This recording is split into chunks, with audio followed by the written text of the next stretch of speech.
الحمد لله رب العالمين وصلى الله وسلم وبارك على نبينا محمد وعلى آله وصحبه أجمعين. اللهم علمنا ما ينفعنا وانفعنا بما علمتنا وزدنا علما وعملا وهدى وتقا وسدادا ورشادا آمين يا رب العالمين. پچھلی نشست میں سورۃ الفاتحہ کے معانی کو بیان کیا گیا تھا. الحمدللہ رب العالمین الرحمن الرحیم مالک یوم الدین ایاک نعبد و ایاک نستعین. تمام تعریف اللہ تعالیٰ کے لیے جو تمام جہانوں کا پالنہار و پروردگار ہے، جو الرحمن ہے، الرحیم ہے، بہت زیادہ رحم کرنے والا اور نہایت اور دائمی اس کی صفت ہے رحم کرنا. مالک یوم الدین روز جزا کا مالک ہے. ایاک نعبد و ایاک نستعین، اے اللہ ہم تیری ہی عبادت کرتے ہیں اور تجھ ہی سے مدد مانگتے ہیں. یہاں تک جو ہے ان آیات کے معنی کو بیان کیا گیا تھا. اب جو آیات ہیں اہدنا الصراط المستقیم، یہاں سے دعا شروع ہوتی ہے. یہاں سے دعا شروع ہوتی ہے کہ اے اللہ ہمیں سیدھے راستے کی ہدایت دے. ان لوگوں کا راستہ صراط الذین انعمت علیہم، ان لوگوں کا راستہ جن پر تیرا انعام ہوا، جن پر تیرا کرم ہوا، جن پر تیرا فضل ہوا. غیر المغضوب علیہم، ان لوگوں کا راستہ نہیں جن پر غصہ کیا گیا، جن پر غصہ کیا گیا. نہیں ان لوگوں کا ولا الضالین، نہیں ان لوگوں کا راستہ جو گمراہ ہو گئے.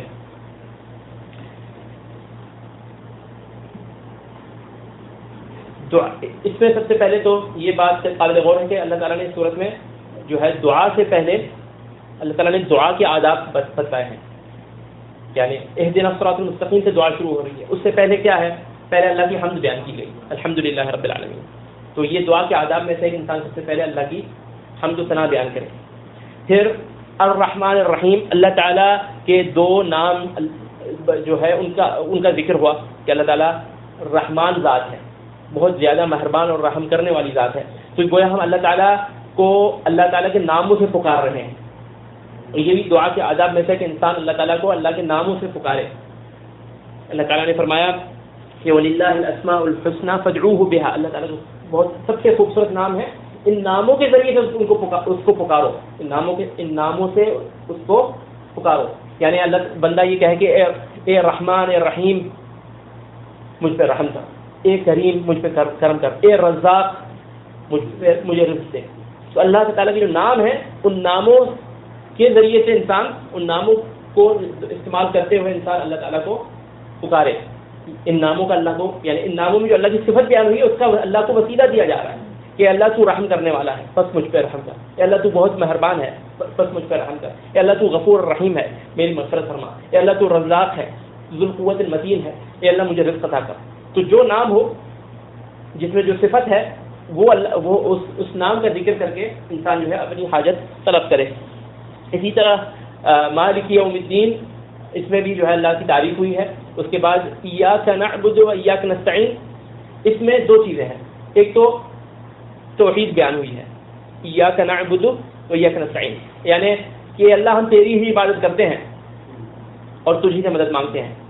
تو انسان یہ دعا کے آداب میں سے کہ انسان دعا میں سب سے پہلے دعا کرنے سے پہلے توحید کو بیان کرے کہ اللہ تیرے ہی در پہ آئے ہیں، تو ہی ہمارا رب ہے، تو ہی ہمارا پالنہار ہے، تو تیرے سوا کسی کے در پہ نہیں جاتے، تیرے سوا کسی اور سے نہیں مانگتے، بس تو ہماری یہ حاجت پوری کر. لا الہ الا انت. یونس علیہ السلام جب مچھلی کے پیٹ میں تھے تو کیا انہوں نے فرمایا؟ لا الہ الا انت سبحانک انی کنت من الظالمین. اے اللہ تیرے سوا کوئی معبود نہیں، لا الہ الا انت، تیرے سوا کوئی معبود نہیں، تیرے سوا میں کسی سے سوال نہیں کرنے والا، تیرے سوا میں کسی سے مدد نہیں مانگ سکتا. تو ہی میرا پالنہار ہے، تو ہی میری پکار کو سننے والا ہے، تجھ ہی سے میں طلب کر رہا ہوں. لا الہ سبحانک، تو پاک ہے، تو نے مجھ پہ ظلم نہیں کیا، تو پاک ہے ظلم کرنے سے، تو ہر عیب سے پاک ہے، ہر نقص سے پاک ہے. میں جو ادھر پھنسا ہوں یہ تیرا ظلم نہیں ہے، تو پاک ہے. انی کنت من الظالمین، ظالم تو میں ہی تھا، ظالموں میں سے تو میں ہی تھا، میری ہی اعمال کی سزا ہے. تو دعا کے آداب میں سے یہ کہ انسان اپنے رب کی توحید بیان کرے، لا الہ الا انت، تو اور اپنی عاجزی بیان کرے. ایاک نعبد و ایاک نستعین، اللہ تیری ہی عبادت کرتے ہیں اور تجھ ہی سے مدد مانگتے ہیں. یعنی ہم جو ہے ہمیں خود سے کوئی استطاعت نہیں ہے، ہمیں تو ہی مدد کرے گا. تیرا ہی ساتھ ہوگا، تیری ہی رحمت ہوگی تو ہم کچھ کر سکیں گے. تو اور پھر انسان جو ہے اپنی دعا شروع کرے. اور اس کے ساتھ ساتھ احادیث میں یہ بھی آیا ہے کہ نبی صلی اللہ علیہ وسلم پر دعا میں درود بھیجا جائے، نبی صلی اللہ علیہ وسلم پر درود پڑھا جائے. تو یہ دعا کے آداب ہیں: اللہ کی حمد بیان کرنا، اللہ کے ناموں کا اللہ کو وسیلہ دینا، اسی طرح اللہ کی توحید بیان کرنا، اسی طرح اپنی یعنی نیک اعمال کا اور اپنے ایمان کا ذکر کرنا. ایاک نعبد، اے اللہ ہم تیری ہی عبادت کرتے ہیں، یعنی ہم جو ہے تیرے سوا کسی کو نہیں پکارتے اور تیرے سوا کسی سے مدد طلب نہیں کرتے، ہم تو یعنی ایمان والے ہیں، تیرے ساتھ شرک نہیں کرتے. تو بندہ اپنی توحید کو بیان کرے اور اپنے نیک عمل کو بیان کرے کہ اور اپنے ایمان کو. اسی لیے اللہ تعالیٰ نے جو ہے کئی مقامات پہ مومنین کی دعا کا ذکر کیا تو فرمایا ربنا اننا آمنا فاغفر لنا ذنوبنا، اے اللہ ہم ایمان لائے ہیں بس تو ہمارے گناہوں کو بخش دے. یعنی اس ایمان کے واسطے تو ہمارے گناہوں کو بخش دے. تو اسی طرح یہاں بھی ایاک نعبد و ایاک نستعین، اے اللہ ہم تیری ہی عبادت کرتے ہیں، تیرے ساتھ کسی کو شریک نہیں کرتے، تجھی سے مدد مانگتے ہیں، بس تو ہماری آگے والی دعا قبول کر اور ہمیں جو ہے ہدایت دے. تو یہ دعا کے آداب بیان ہوئے ہیں. ایاک نعبد و ایاک نستعین میں ایک بات جو ہے یہ شاید پچھلی نشست میں نہیں بیان ہوئی تھی کہ یہ جو ہے ایاک نعبد، اس میں دو چیزیں ہیں. ایک تو ہم اللہ کی عبادت کرتے ہیں اور دوسرا یہ کہ ہم اللہ کی طرف کی اور کی عبادت نہیں کرتے. یہی توحید ہے اور یہی لا الہ الا اللہ کا معنی ہے. اللہ کی عبادت کرنا اور اللہ کے سوا کسی کی عبادت نہ کرنا، اللہ کو پکارنا اور اللہ کے سوا کسی اور کو نہ پکارنا. جو لوگ سرے سے ہی اللہ کی عبادت نہیں کرتے وہ بھی دین اسلام سے خارج ہیں، ٹھیک ہے. یا جو لوگ اللہ کی عبادت کرتے ہیں اور اللہ کے ساتھ دوسروں کو بھی شریک کرتے ہیں وہ بھی دین اسلام سے خارج ہیں. مسلم کون ہے، مومن کون ہے؟ جو ایک اللہ کی عبادت کرتا ہے، یعنی اللہ کی عبادت کرتا ہے اور اللہ کے ساتھ کسی کو شریک نہیں کرتا. جو سرے سے اللہ کی بات نہیں کرتا اور اس میں سرے فہرست وہ آتا ہے جو سرے سے نماز نہیں پڑھتا، وہ سرے سے اللہ کی عبادت ہی نہیں کرتا، تو اس کا اسلام سے کوئی تعلق نہیں ہے. اسی طرح جو اللہ کی عبادت تو کرتا ہے لیکن اس کے ساتھ دوسروں کو شریک کرتا ہے، جیسے کوئی نماز بھی پڑھتا ہے، روزے بھی رکھتا ہے، حج بھی کرتا ہو، لیکن غیر اللہ کو بھی پکارتا ہے، غیر اللہ کے نام کی نظر بھی نیاز بھی دیتا ہے، غیر اللہ دوسروں کے یعنی غیر اللہ سے مدد بھی مانگتا ہے، یا غوث المدد یا علی مشکل کشا، دوسروں اللہ کو چھوڑ کے دوسروں سے دعا کرتا ہے. تو یہ بھی دین اسلام سے خارج ہے. دین اسلام میں داخل کون ہے؟ جو یہ کہتا ہے ایاک نعبد و ایاک نستعین، کہ اللہ تیری ہی عبادت کرتے ہیں. اور کیونکہ جو دوسروں سے کی عبادت کرتا ہے وہ سچا نہیں ہے ایاک نعبد و ایاک نستعین کہنے میں. تو مومن وہ ہے جو کہتا ہے ایاک نعبد و ایاک نستعین، اللہ تیری ہی عبادت کرتے ہیں اور صرف تجھ ہی سے مدد مانگتے ہیں. اور اس میں اللہ تعالیٰ نے حجت تمام کر دی، تو یہ نہ کہہ سکے کہ مجھے پتہ نہیں تھا کہ غیروں کو پکارنا جائز ہے یا نہیں. عبادت کے ساتھ اللہ نے جوڑ دیا کہ اے اللہ تیری ہی عبادت کرتے ہیں اور تجھ ہی سے مدد چاہتے ہیں. اس کے بعد جو ہے اہدنا الصراط المستقیم سے دعا شروع ہوتی ہے کہ اللہ ہمیں سیدھے راستے کی ہدایت دے. سیدھا راستہ کیا ہے؟ سیدھے راستے سے متعلق بہت سی آیات آئی ہیں قرآن میں. ایک جگہ اللہ تعالیٰ نے فرمایا وَأَنِ اعْبُدُونِي هَذَا صِرَاطٌ مُسْتَقِيمٌ، میری عبادت کرو یہ سیدھا راستہ ہے، میری عبادت کرو یہ سیدھا راستہ ہے. أَنِ اعْبُدُونِي هَذَا صِرَاطٌ مُسْتَقِيمٌ. اچھا ایک جگہ فرمایا وَإِنَّكَ لَتَهْدِي إِلَى صِرَاطٍ مُسْتَقِيمٍ، اے نبی آپ سیدھے راستے کی ہدایت دینے والے ہیں. اب ان دونوں آیتوں کو ملائیں ذرا. ایک تو یعنی اللہ کی عبادت کرنا اور سیدھے راستے کی ہدایت دینے والا کون ہے؟ نبی صلی اللہ علیہ وسلم. یعنی اللہ کی عبادت اس طرح کرنا جس طرح نبی صلی اللہ علیہ وسلم نے سکھلائی، نبی صلی اللہ علیہ وسلم نے بتلایا. اسی لیے فرمایا کہ اپنے نبی صلی اللہ علیہ وسلم کو اللہ تعالیٰ نے حکم دیا کہ وہ کہیں وَأَنَّ هَذَا صِرَاطِي مُسْتَقِيمًا فَاتَّبِعُوهُ وَلَا تَتَّبِعُوا السُّبُلَ فَتَفَرَّقَ بِكُمْ عَنْ سَبِيلِهِ. اے نبی آپ کہیے کہ یہ میرا سیدھا راستہ ہے، یہ میرا سیدھا راستہ ہے. وَأَنَّ هَذَا صِرَاطِي مُسْتَقِيمًا، یہ میرا راستہ سیدھا ہے. فَاتَّبِعُوهُ، اسی کی پیروی کرو. وَلَا تَتَّبِعُوا السُّبُلَ، دوسرے راستوں کی پیروی نہ کرنا. فَتَفَرَّقَ بِكُمْ عَنْ سَبِيلِهِ، جو تمہیں اللہ کے راستے سے بھٹکا دیں گے. تو نبی صلی اللہ علیہ وسلم کا راستہ سیدھا راستہ ہے. عبادت کس کی کرنی ہے؟ اللہ تعالیٰ کی کرنی ہے. اور کس طرح کرنی ہے؟ جس طرح نبی صلی اللہ علیہ وسلم نے کی. اگر کوئی ایسی عبادت ہے جو نبی صلی اللہ علیہ وسلم نے نہ کی تو وہ اللہ کو اللہ تعالیٰ کو وہ پسند نہیں ہے، بلکہ وہ مردود ہے. یا کسی نے کوئی عبادت اس طرح کی جس طرح نبی صلی اللہ علیہ وسلم کی سنت کے مخالف انداز میں، تو وہ بھی اللہ کو پسند نہیں ہے. عبادت ہوگی تو اللہ کی یہ ہے لا الہ الا اللہ، عبادت کرو تو میری عبادت کرو. محمد الرسول اللہ کرو تو اس طرح کرو جیسے میرا نبی محمد صلی اللہ علیہ وسلم تمہیں سکھلایا صلی اللہ علیہ وسلم. یہی جو ہے لا الہ الا اللہ محمد رسول اللہ کا معنی ہے. یہی سورۃ الفاتحہ میں جو ہے کا پیغام ہے کہ عبادت کرو تو اللہ کی کرو. اور کس طرح کرو؟ جس طرح نبی صلی اللہ علیہ وسلم کی سنت سے ثابت ہو. اگر کوئی چیز نبی صلی اللہ علیہ وسلم کی سنت سے ثابت نہیں تو اللہ تعالیٰ کو قبول نہیں، منظور نہیں. وہ منہ پہ مار دی جائے گی کہ یہ میرے نبی کے عمل کی سنت کے موافق نہیں تھا، یہ مجھے منظور نہیں ہے. میں نے نبی بھیجا ہی اس لیے کہ جو جیسے وہ کرے کرو، اور جیسے نہ کرے نہ کرو. ہاں یہ بہت اہم بات ہے. نبی صلی اللہ علیہ وسلم جیسے کرے ویسے کرو، اور جیسے نہ کریں ویسے نہ کرو. نہ ان کی پیروی دونوں چیزوں میں ہے. جیسے جو عبادت کریں، جیسے کریں، جب کریں، جتنی تعداد میں کریں، جس انداز میں کریں، جس ترتیب کے ساتھ کریں، جس ڈھنگ میں کریں، اسی طرح کرو. اور جس طرح نہ کریں اس طرح نہ کرو. لوگ کہتے ہیں اس میں حرج کیا ہے، اچھا ہی تو کر رہے ہیں. اگر اچھا ہوتا تو سب سے پہلے کون کرتے؟ نبی صلی اللہ علیہ وسلم کرتے اور اپنی امت کو سکھاتے. اسی لیے فرمایا کہ من عمل عملا، ام المؤمنین عائشہ رضی اللہ عنہ سے روایت ہے بخاری مسلم میں کہ آپ صلی اللہ علیہ وسلم نے فرمایا من عمل عملا لیس علیہ امرنا فهو رد. جس نے بھی کوئی ایسا عمل کیا جس پہ ہمارا عمل نہ رہا ہو، جو ہمارے عمل کے موافق نہ ہو، تو وہ عمل مردود ہے، رد ہے، وہ رد کر دیا جائے گا، وہ قابل قبول نہیں ہوگا. تو جو بھی عمل نبی صلی اللہ علیہ وسلم نے نہیں کیا، لوگ بہت سے عمل گڑھ لیتے ہیں اور کہتے ہیں کہ اس میں حرج کیا ہے، برا کیا ہے. برا یہ ہے کہ یہ عمل نبی صلی اللہ علیہ وسلم کی سنت سے ثابت نہیں ہے. تو لوگ کہتے ہیں اچھا ہے.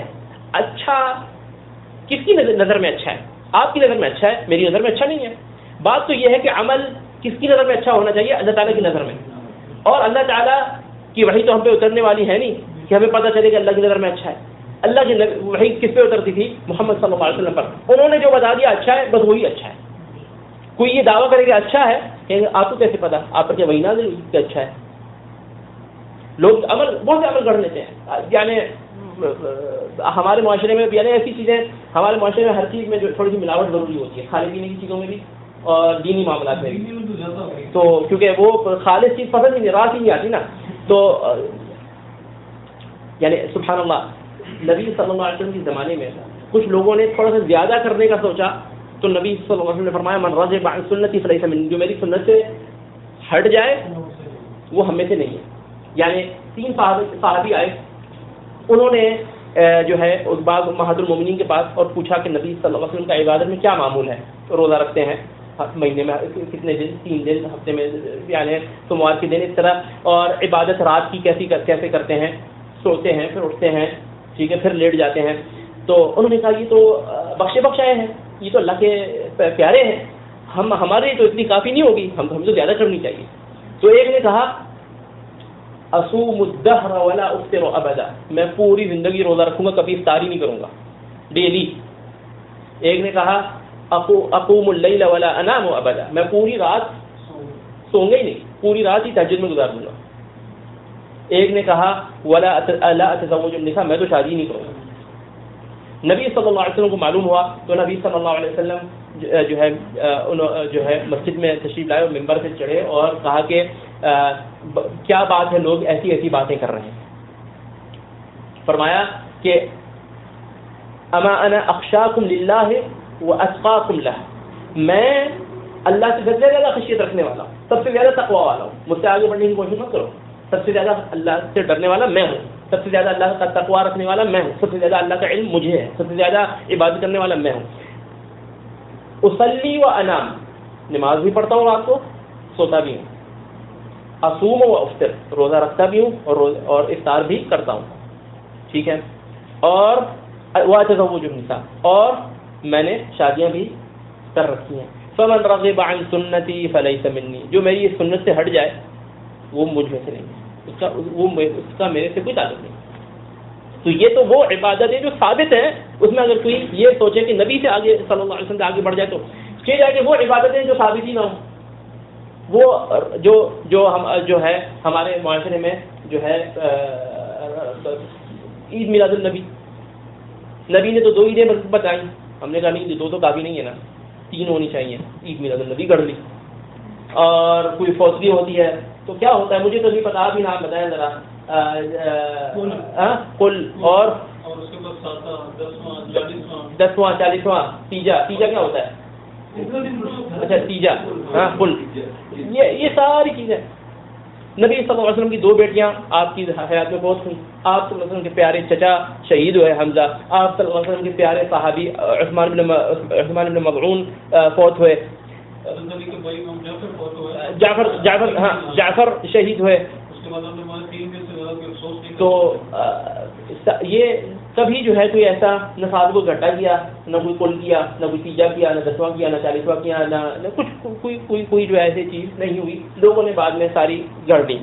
تو یہ ہے صراط المستقیم، نبی صلی اللہ علیہ وسلم کا راستہ، کیونکہ نبی صلی اللہ علیہ وسلم کا اللہ تعالیٰ نے فرمایا انک لتہدی الی صراط مستقیم صراط اللہ الذی لہ ما فی السماوات و ما فی الارض، آپ ہیں جو سیدھے راستے کی طرف ہدایت دیتے ہیں، وہ راستہ جو اللہ کا راستہ ہے، صراط اللہ الذی لہ، کہ جو زمین و آسمان کا خالق و مالک ہے، اس کا جو راستہ ہے اس کی طرف ہدایت دینے والے آپ ہیں۔ صراط الذی، اب اس سیدھے راستے کی آگے جو ہے وہ ہو رہی ہے، تشریح ہو رہی ہے کہ کیا ہے سیدھا راستہ۔ اہدنا الصراط المستقیم صراط الذین انعمت علیہم، ان لوگوں کا راستہ جن پر اے اللہ تیرا انعام ہوا۔ کون تھے وہ لوگ جن پر اللہ کا انعام ہوا؟ یہ اللہ تعالیٰ نے جو ہے سورۃ النساء میں اللہ تعالیٰ نے بیان فرمایا کہ وَمَن يُطِعِ اللَّهَ وَالرَّسُولَ فَأُولَٰئِكَ مَعَ الَّذِينَ أَنْعَمَ اللَّهُ عَلَيْهِم مِّنَ النَّبِيِّينَ وَالصِّدِّيقِينَ وَالشُّهَدَاءِ وَالصَّالِحِينَ وَحَسُنَ أُولَٰئِكَ رَفِيقًا۔ اللہ تعالیٰ نے فرمایا کہ جو اللہ اور رسول کی اطاعت کرے گا، وَمَن يُطِعِ اللَّهَ وَالرَّسُولَ، جو اللہ رسول کی اطاعت کرے گا وہ ان میں سے ہوگا، اس کا آخرت میں اس کا انجام اس کا ٹھکانہ ان لوگوں کے ساتھ ہوگا جن پر اللہ کا انعام ہوا۔ مَن يُطِعِ اللَّهَ وَالرَّسُولَ فَأُولَٰئِكَ مَعَ الَّذِينَ أَنْعَمَ اللَّهُ عَلَيْهِمْ، یہ ہے نا انعمت علیہم، وہاں انعم اللہ علیہم، جن پر اللہ کا انعام ہوا۔ کون ہے؟ من النبیین والصدیقین والشہداء والصالحین وحسن اولئک رفیقا، کہ وہ کون ہے؟ نبی، صدیق، شہید اور صالحین، نیکوکار لوگ، ان لوگوں کے ساتھ اس قیامت کے دن وہ شخص ہوگا۔ وحسن اولئک رفیقا، اور کتنی اچھی صحبت ہے، کتنی اچھی صحبت میں ہوگا وہ، جو اللہ رسول کی اطاعت کرے گا وہ ان لوگوں کے ساتھ ہوگا جن پر اللہ کا انعام ہوا، نبیوں کے ساتھ ہوگا، شہداء کے ساتھ ہوگا، صدیقین کے ساتھ ہوگا، شہداء کے ساتھ ہوگا، صالحین کے ساتھ ہوگا۔ تو یہ وہ لوگ ہیں جن پر اللہ کا انعام ہوا، اللہ کے نبی، اللہ صدیق کون ہوتے ہیں؟ صدیق جو ہے آپ نے کیا فرمایا؟ ہاں، سچائی کی گواہی دینے والے۔ صدیق صدق سے ہے، سچائی سے ہے، یعنی جو اپنے اعمال کی اپنی نیتوں میں، اپنے اخلاص میں، اپنے اعمال میں، اپنے کردار میں، اپنے بول چال میں سچائی کی چوٹی پر پہنچ گئے، یعنی وہ اللہ کے ساتھ بھی سچے تھے، بالکل اخلاص کا معاملہ تھا، اپنے نبی کے ساتھ بھی سچے تھے اور لوگوں کے ساتھ بھی سچائی کے ساتھ پیش آتے تھے، تو وہ جو ہے اس کو کہتے ہیں صدیق۔ اور اس امت میں جو صدیق صدیقیت کے مرتبے پر جس کا سب سے اعلیٰ درجہ ہے وہ ہے ابو بکر صدیق رضی اللہ عنہ۔ نبی صلی اللہ علیہ وسلم کا اپنے لیے پورا مال اٹھا کے لے آئے، سچا اخلاص اور اپنی خلوص اور محبت اور لوگوں کے ساتھ خیر خواہی اور نبی صلی اللہ علیہ وسلم کی محبت میں سچائی اور اخلاص اور خلوص میں چوٹی پر پہنچے ہوئے تھے صدیقین، تو یہ وہ صدیقین ہیں۔ اور اس کے بعد شہداء جو اللہ کی راہ میں لڑتے ہوئے شہید ہوتے ہیں، اور صالحین عام نیکوکار لوگ جو بھی ہیں جس بھی زمانے میں ہوں، تو یہ ان لوگوں کا راستہ۔ اب ان لوگوں کا راستہ کیا تھا ان لوگوں کا راستہ؟ قرآن میں اللہ تعالیٰ نے انبیاء کا راستہ بیان کر دیا ہے. اللہ تعالیٰ نے قرآن انبیاء کا ذکر بھی کیا ہے, نبی صلی اللہ علیہ وسلم کو بھی مخاطب کیا ہے. ٹھیک ہے, ان کا راستہ کیا تھا؟ بہت یعنی بات لمبی ہے, لیکن اختصار سب سے موٹی چیز جو ایک بیان کرنے کی بار بار ضرورت یعنی پیش آتی ہے وہ یہ ہے کہ انبیاء علیہ السلام کی اللہ نے قرآن میں دعائیں ذکر کی ہیں کہ جو دعائیں انہوں نے اللہ تعالیٰ سے کی. آدم علیہ السلام کی دعا ہے ربنا ظلمنا انفسنا وان لم تغفر لنا وترحمنا لنكونن من الخاسرین. ٹھیک ہے, یونس علیہ السلام کی دعا ہے جب وہ انہوں نے کہا لا الہ الا انت سبحانک انی کنت من الظالمین. موسیٰ علیہ السلام کی کچھ دعائیں ہیں, ابراہیم علیہ السلام کی کچھ دعائیں ہیں. موسیٰ علیہ السلام نے رب انی لما انزلت الی من خیر فقیر, جب وہاں وہ ادھر چلے گئے تھے مصر سے بھاگ کر, تو انہوں نے وہاں درخت کے نیچے بیٹھے اور کہا کہ اے رب میں تیرے خیر کا طالب ہوں, میں تیرے خیر کا محتاج ہوں. رب انی لما, اے رب تو جو مجھ پہ خیر نازل کرے گا میں اس کا محتاج ہوں. تو اللہ تعالیٰ نے وہ دعا ان کی قبول کی اور وہ دونوں میں سے ایک آئیں جن کے بکریوں کو پانی پلایا تھا اور کہا کہ ہمارے والد آپ کو بلا رہے ہیں, اور بعد میں وہ ایک لمبا قصہ ہے. تو اللہ تعالیٰ نے انبیاء کی دعاؤں کا ذکر کیا. اس میں بہت سی دعائیں ہیں اور یہ اس لیے ذکر کی کہ یہ میرے پیارے بندوں کی دعائیں, تم بھی اسی طرح دعا کیا کرو, تم بھی اسی طرح. سورت جب یونس علیہ السلام میں تو بالکل واضح فرمایا کہ جب یونس علیہ السلام نے پکارا لا الہ الا انت سبحانک انی کنت من الظالمین, اللہ تعالیٰ نے فرمایا فاستجبنا له ونجیناہ من الغم وکذالک ننجی المؤمنین. ہم نے اس کی دعا کو پکار کو سنا, جواب دیا, ہم نے اس کی پکار کو قبول کیا اور اس کو غم سے, اس کی فریاد کو سنا اور اس کو غم سے نجات دی. وکذالک ننجی المؤمنین, مومنین کو ہم اسی طرح نجات دیتے ہیں. مومنین کو اگر یہ اسی طرح ہمیں پکاریں تو ہم انہیں بھی اسی طرح ہی نجات دیں گے. تو انبیاء علیہ السلام اللہ تعالیٰ کو پکارتے تھے. کسی نبی کا ذکر نہیں آیا کہ کسی نبی نے کسی دوسرے نبی کو پکارا ہو. یونس علیہ السلام نے کہا کہ بابا ابراہیم ذرا میری مدد کر دیں. ٹھیک ہے, یا موسیٰ نے یا عیسیٰ علیہ السلام نے موسیٰ کو پکارا ہو, یا موسیٰ نے ابراہیم کو پکارا ہو, یا ابراہیم علیہ السلام نے نوح کو پکارا ہو, یا نوح علیہ السلام نے آدم کو پکارا ہو. کوئی قرآن سارے انبیاء جو ہے اللہ تعالیٰ کو ہی پکارتے رہے. ٹھیک ہے, تو یہ ان کا راستہ ہے اور ہم دعا کرنے کے اللہ ہمیں ان کے راستے پہ چلا, اور لوگ کہتے نہیں ہمیں نہیں چلنا. اللہ تو سنتے ہی نہیں نا. جب تک سیڑھی نہیں ہوتی تو چھت پہ نہیں پہنچا جا سکتا, جب تک مشیر وزیر نہیں ہوتا تو بادشاہ تک نہیں جایا جا سکتا. اس لیے کون سا نبی تھا جو کسی کی قبر میں جا کے دعا کرتا تھا؟ ہاں, قبرستان پہ جا کے ان کے لیے دعا کرتے تھے, لیکن کون سا نبی تھا جو قبرستان پہ جا کے لیے دعا کرتا تھا؟ 1,00,000 انبیاء میں سے کون تھا؟ یا صدیق اکبر رضی اللہ عنہ, نبی صلی اللہ علیہ وسلم کے فوت ہو جانے کے بعد گئے ہوں کہ یا رسول اللہ میری مدد کر دیجیے. یا شہداء و صالحین ابو بکر, عمر, عثمان, علی نے کچھ اس طرح کا کام کیا ہو کہ نبی صلی اللہ علیہ وسلم کی قبر پہ گئے اور یا رسول اللہ ہماری مدد فرمائیے؟ کبھی نہیں. تو انہیں کا جو راستہ ہے یہی تو وہ ہے جن پر اللہ کا انعام ہوا, نبی, صدیق, شہداء و صالحین. بلکہ صدیق اکبر کا تو مقام ہی الگ تھا. بعض صحابہ آتے تھے کہتے تھے یا رسول اللہ ہمارے لیے دعا کریں, ہمارے لیے دعا کریں. صدیق اکبر آئے اور کہا یا رسول اللہ کوئی دعا سکھلائیں جو میں خود نماز میں کیا کروں. صحیح بخاری میں آتی ہے, فرمایا اللهم اني ظلمت نفسي ظلما كثيرا ولا يغفر الذنوب الا انت فاغفر لي مغفرة من عندك وارحمني انك انت الغفور الرحيم. یہ دعا کیا کرو. یعنی دیکھیں دو چیزیں ہیں یہاں, دو چیزیں ہیں. ایک چیز یہ ہے کہ اپنے الفاظ میں کر سکتے تھے, دعا کر سکتے تھے. ٹھیک ہے, نبی صلی اللہ علیہ وسلم نے خود رغبت دلائی ہے اور ترغیب دلائی ہے کہ سجدے میں زیادہ سے زیادہ دعا کیا کرو, تشہد میں زیادہ سے زیادہ دعا کیا کرو. لیکن انہوں نے کہا کہ سب سے افضل دعا کس کی ہو سکتی ہے؟ نبی صلی اللہ علیہ وسلم کی. تو الفاظ میں نے ان سے لینے ہیں, کرنی خود ہے. ٹھیک ہے, اب یہ سب سے اعلیٰ مقام ہے, یعنی توحید میں بھی اور اتباع سنت میں بھی. توحید میں یہ کہ جو ہے نبی صلی اللہ علیہ وسلم سے کہہ سکتے تھے, تو جائز تھا, آپ کسی لیے کہیں کہ میرے لیے دعا. ٹھیک ہے, لیکن کہا کہ نہیں, میں ڈائریکٹ کروں, میں خود اللہ کی عبادت کروں, میں, کیونکہ یہ بھی عبادت ہے دعا کرنا, میرا خود اللہ ڈائریکٹ اللہ سے دل لگے.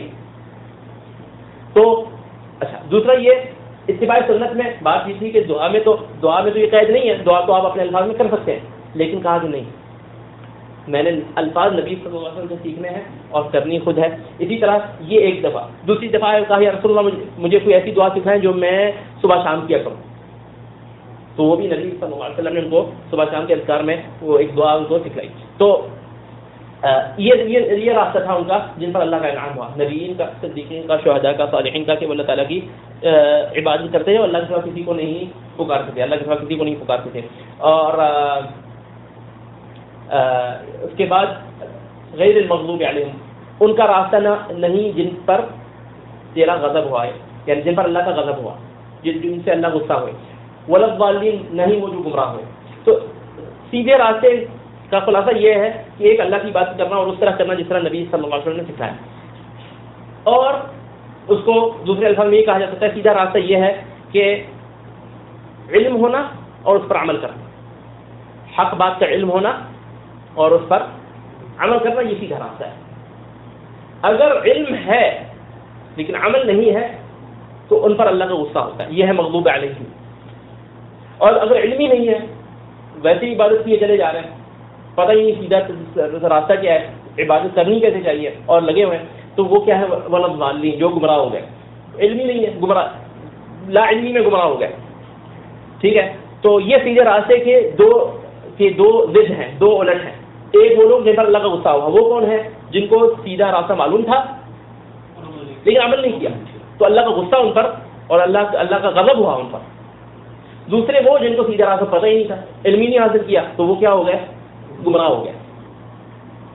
اور قرآن میں یعنی یہ دونوں صفتیں یہود و نصارہ دونوں کے لیے آئی ہیں، لیکن سب سے زیادہ اللہ کا غصہ ہونے کی صفت جو آئی ہے وہ یہود کے لیے آئی ہے، کیونکہ وہ جانتے تھے، تورات پڑھتے تھے، نبی صلی اللہ علیہ وسلم کو بھی پہچانتے تھے لیکن عمل نہیں. اور گمراہ ہونے کی جو صفت آئی ہے وہ عیسائیوں کے لیے زیادہ آئی ہے، کیونکہ وہ لا علمی میں وہ انہوں نے رہبانیت گڑھ لی اور کہا کہ شادی بیاہ بھی نہیں کریں گے، اور وہ اپنے جو ہے اس میں گرجوں میں وہ عبادت میں لگے رہتے تھے. تو لا علمی میں اور جہالت میں، اور انہوں نے خود سے عقیدے بھی گڑھ لیے، عیسیٰ کو اللہ کا بیٹا بھی کر دیا اور جو ہے عبادت میں لگے رہے. تو یہ لوگ گمراہ ہوں گے. تو سیدھا راستہ یہ کہ انسان کو حق بات کا علم ہو اور اس پر عمل کرے. اور یہود و نصارہ کے راستے سے بچے. یہود و نصارہ کا کیا راستہ تھا؟ یہی راستہ تھا کہ انہوں نے جو ہے اللہ تعالیٰ کی انبیاء کی مخالفت کی اور یا پھر توحید کو چھوڑ دیا. جس طرح نبی صلی اللہ علیہ وسلم نے فرمایا کہ لعنت اللہ علی الیہود والنصارى اتخذوا قبور انبیائہم مساجدا، کہ اللہ کی لعنت ہو یہود و نصارہ پر. انہوں نے کیا کیا؟ اپنے انبیاء کی قبروں کو سجدہ گاہ بنا لیا، اپنی انبیاء کی قبروں کو سجدہ گاہ بنا لیا. تو یہ ان کا راستہ تھا مغضوب علیہم الضالین کا، کہ انبیاء کی قبروں کو سجدہ گاہ بنا لیا، ان پر اللہ کی لعنت ہو. یعنی یہ نہیں کہا کہ انبیاء کو سجدہ کیا، وہاں سجدے کیے، وہاں مسجد بنا لی، بھلے اللہ کی عبادت بھی کر رہے ہیں وہاں، لیکن انبیاء کی قبروں پہ مسجدیں بنا لی انہوں نے، تو ان پر اللہ کی لعنت ہوئی. چلے جائیں گے کوئی انبیاء اور صالحین ہی کی عبادت شروع کر دے، انہیں کو پکارنا شروع کر دے، اس پر کتنی بڑی لعنت ہوگی.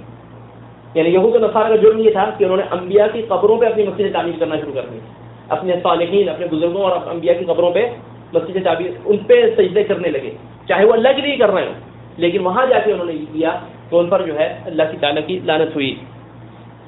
اور بہرحال یہ نبی صلی اللہ علیہ وسلم کی پیشن گوئی تھی، اور نبی صلی اللہ علیہ وسلم نے سچ فرمایا، اور یہ آپ صلی اللہ علیہ وسلم کی نبوت کی دلیل ہے کہ آپ صلی اللہ علیہ وسلم نے جتنی پیشن گوئیاں فرمائی ہیں وہ ساری جو ہے سچی ثابت ہوتی چلی جا رہی ہیں. آپ صلی اللہ علیہ وسلم نے فرمایا تھا لَتَتَّبِعُنَّ سَنَنَ مَنْ كَانَ قَبْلَكُمْ شِبْرًا بِشِبْرٍ وَذِرَاعًا بِذِرَاعٍ حَتَّى لَوْ دَخَلُوا جُحْرَ ضَبٍّ لَدَخَلْتُمُوهُ حَتَّى لَوْ دَخَلُوا جُحْرَ ضَبٍّ تَبِعْتُمُوهُ، کہ تم جو ہے پچھلی امتوں کی پیروی کرو گے، قدم سے قدم ملا کے ان کے نقش قدم پہ چلو گے. اگر وہ کسی جو ہے جانور کی بل میں بھی گھس جائیں گے، تم بھی ان کے پیچھے پیچھے چل کے اسی بل میں گھس جاؤ گے. تو صحابہ نے عرض کیا یا رسول اللہ الیہود والنصارى، پچھلے لوگوں سے کون مراد ہے آپ کی؟ یہود و نصارہ. فرمایا فمن، تو اور کون؟ یعنی تم یہود و نصارہ کے نقش قدم پہ چلو گے، جیسے وہ کریں گے تم وہی کرو گے، یہاں تک کہ اگر وہ کسی جانور کے بل میں بھی گھس جائیں گے تم بھی ان کی پیروی میں اب آپ ایک مثال دے کے میں بات کو جو ہے مختصر کر کے ختم کروں گا. ایک مثال یعنی کیسے یہ امت پچھلی امتوں کی جو ہے پیروی کرتی ہے اپنے دین میں. دنیا کی جو معاملات ہیں وہ تو اللہ تعالیٰ نے هو الذی خلق لکم ما فی الارض جميعا، زمین میں جو کچھ ہے اللہ نے تمہارے لیے بنایا ہے. کھانا پینا، وسائل نقل و معاش اور جو بھی کچھ ہے یہ تو دنیا کے معاملے ہیں. لیکن دین کی بات ہوتی ہے جہاں پہ یہ لازمی ہے کہ انسان جو ہے اسی طرح اللہ کی عبادت کرے جس طرح نبی صلی اللہ علیہ وسلم کی سنت سے ثابت ہو. نصارہ جو ہے کرسمس کا اہتمام کرتے ہیں. کرسمس 25 دسمبر کو، ہاں وہ عیسیٰ علیہ السلام کی میلاد مناتے ہیں. ٹھیک ہے، ثابت نہیں ہے کوئی کہ 25 دسمبر ان کی میلاد تھی، بس انہوں نے ایک دن متعین کر لیا. اچھا، اب اس دن ایک تو ثابت نہیں ہے وہ تاریخ، ٹھیک ہے، اور اس دن کو انہوں نے متعین کر لیا. دوسری چیز یہ کہ عیسیٰ علیہ السلام اور ان کے حواری جو تھے انہوں نے وہ دن نہیں منایا، بعد میں لوگوں نے گڑھ لیا. تیسرا یہ کہ اس دن وہ لوگ کیا کرتے ہیں، وہی سارا وہ چراغاں کرتے ہیں اور لائٹیں جلاتے ہیں اور پورا جو ہے اور اس طرح کا سارا اہتمام ہوتا ہے. اور کیا ہوتا ہے اس دن جو ہے کچھ ان کے خاص نغمے ہیں، وہ گیت ہیں، وہ گاتے ہیں. ٹھیک ہے، اسی طرح اور کیا ہوتا ہے ان کے ہاں ایک خیالی شخصیت ہے جس کو سینٹا کلاس کہتے ہیں. وہ اس دن جو ہے خود بخود وہاں کہیں کہتے ہیں ظاہر ہو جاتی ہے اور جو ہے وہ نعمتیں اور برکتیں ساتھ لے آتی ہے. یہ ان کا ایک جو ہے. اب ذرا آئیں اس امت نے کیا کیا. اس امت نے عید میلاد النبی گڑھ لی. اب دیکھیں انہوں نے 25 دسمبر، جبکہ ثابت نہیں ہے کہ عیسیٰ علیہ السلام کی پیدائش 25 دسمبر کو ہوئی ہے، لیکن انہوں نے اچھا 12 ربیع الاول انہوں نے طے کر لیا. ثابت نہیں ہے کہ 12 ربیع، کسی کو نہیں پتا کب پیدائش ہوئی، کسی کو نہیں پتا، کوئی نہیں کہہ سکتا، کسی کو نہیں پتا، کوئی نہیں کوئی کہتا، کسی کو نہیں پتا. 12 کو وفات ہوئی ہے صلی اللہ علیہ وسلم، اور کچھ اس کے پیدائش کب ہوئے اگر کچھ ہوتا کسی صحابی نے نہیں بتایا. اللہ تعالیٰ بہتر جانتے، اس زمانے میں کچھ نہ لکھی جاتی تھی یہ چیزیں نہ بہت. ٹھیک ہے، کیونکہ ابھی پتہ تو نہیں لگی ہے کہ لوگ لکھ کے رکھتے ہیں. وہ تو 40 سال میں بعد میں ہے، تو اس کو یاد رکھتے کون سا دن تھا. وہ تو ان پڑھ قوم تھی، وہ کہاں لکھتے تھے کہ فلاں دن پیدا. ہاں پتہ تھا اس سال پیدا ہوئے، فلاں مہینے میں پیدا ہوئے یا لیکن یہ کون رکھتے تو کسی کو نہیں پتا. لوگوں بھتا کے بعد انہوں نے محرم کا ہے 12 ربیع الاول، 9 ربیع الاول، 8 ربیع الاول، بہت سی تاریخیں ہیں، کسی کو نہیں پتا. اچھا، یہاں بھی وہ تاریخ ادھر گڑھ لی ادھر گڑھ لی، پیروی کر رہے ہیں قدم بقدم. اور پھر کرسمس عیسیٰ علیہ السلام نے تو نہیں منائی، ان کے حواری نے بھی نہیں منائی، بعد میں گڑھ لی. عید میلاد النبی نبی صلی اللہ علیہ وسلم نے تو نہیں اس کا اہتمام کیا، نہ صحابہ نے کیا، نہ تابعین نے کیا، نہ تبع تابعین نے کیا، بعد میں گڑھ لیا گیا. کرسمس پہ لائٹیں لگائی جاتی ہیں، پورا جو ہے یہاں عید میلاد النبی پہ وہی کیا جاتا ہے. کرسمس میں ان لوگوں کے پاس جو ہے یہ ہے کہ ایک ان کی شخصیت ہے جو وہاں رونما ہو جاتی ہے ان کی مجلسوں میں، یا جو بہرحال افسانہ ہے. تو یہاں یہ کہتے ہیں کہ نبی صلی اللہ علیہ وسلم خود حاضر ہو جاتے ہیں، لوگ کھڑے ہو جاتے ہیں. وہاں یہ ہے کہ جو ہے اس دن وہ کوئی خاص گیت ہیں جو وہ عیسائی لوگ گاتے ہیں. یہاں بھی جو ہے اس دن خاص قوالیوں وغیرہ کا اہتمام ہوتا ہے. تو بالکل قدم سے قدم ملا کے چل رہے ہیں، ان کی پیروی کر رہے ہیں. انہوں نے اپنے صالحین، اپنے نیکوکار اور انبیاء کی قبروں کو مسجد بنا لیا. انہوں نے بھی اس امت میں بھی وہی جو ہے اسی طرح کر رہے ہیں. تو بالکل جو ہے یہی ایک یعنی تو یہ دعا ہے، اس لیے کہا کہ دعا کرو کہ اللہ ہمیں ان لوگوں کے راستے سے محفوظ رکھنا، ان لوگوں کے راستے پہ نہ چلانا جن پہ تیرا غضب ہوا یا جو لوگ گمراہ ہو گئے. تو اسی لیے بعض بزرگ کہا کرتے تھے، سفیان بن عیینہ تبع تابعین میں سے ہیں، وہ فرمایا کرتے تھے کہ اس امت میں جو عالم یعنی سیدھی راہ سے ہٹ جائے اس کی مثال یہودیوں کی سی ہے، کیونکہ اس کو علم ہے لیکن عمل نہیں کرتا. اور اس امت میں کوئی عبادت گزار ہو، وہ سیدھی راہ سے ہٹ جائے تو اس کی مثال عیسائیوں کی سی ہے کہ بغیر علم کی جو ہے لگا ہوا ہے. تو ان دو کی راہ سے بچ کے رہنا ہے. اس کے لیے ضروری کہ انسان علم حاصل کرے اور علم حاصل کر کے پھر اس پہ عمل کرے اور اللہ تعالیٰ سے دل سے دعا کرے کہ اہدنا الصراط المستقیم صراط الذین انعمت علیہم غیر المغضوب علیہم ولا الضالین. اور جس طرح میں نے بتایا تھا کہ جب بندہ یہ دعا کرتا ہے تو اللہ تعالیٰ فرماتے ہیں ھذا لعبدی ولعبدی ما سأل، یہ میرے بندے کی دعا ہے اور میرے بندے نے جو سوال کیا میں نے اس کو عطا کر دیا. لیکن انسان دل سے کرے تو صحیح، دل سے کرے تو صحیح. ہم تو ایک سانس میں پڑھ جاتے ہیں فاتحہ، بندہ ٹھہر ٹھہر کے پڑھے تو صحیح دل سے الحمدللہ رب العالمین، اللہ تعالیٰ فرماتے ہیں میرے بندے نے میری تعریف کی. الرحمن الرحیم، اللہ تعالیٰ فرماتے ہیں میرے بندے نے میری مزید تعریف بیان کی. مالک یوم الدین، اللہ تعالیٰ فرماتے ہیں میرے بندے نے میری بزرگی اور عظمت بیان کی. ایاک نعبد و ایاک نستعین، اللہ تعالیٰ فرماتے ہیں یہ میرے اور میرے بندے کے درمیان ہے، یہ میرے بندے کے درمیان عہد ہے. پھر جب بندہ کہتا ہے اہدنا الصراط المستقیم صراط الذین انعمت علیہم غیر المغضوب علیہم ولا الضالین، اللہ تعالیٰ فرماتے ہیں یہ میرے بندے کے لیے ہے، یہ دعا میرے بندے کے لیے، اور میرے بندے نے جو مجھ سے مانگا میں نے اس کو دے دیا. تو انسان جو ہے دل سے سورۃ الفاتحہ کو پڑھا کرے. اللہ تعالیٰ سے دعا ہے کہ اللہ تعالیٰ ہمیں دل سے نماز پڑھنے کی توفیق عطا فرمائے. آمین. وصلی اللہ وسلم وبارک علی نبینا محمد وعلی آلہ وصحبہ اجمعین والحمد للہ رب العالمین.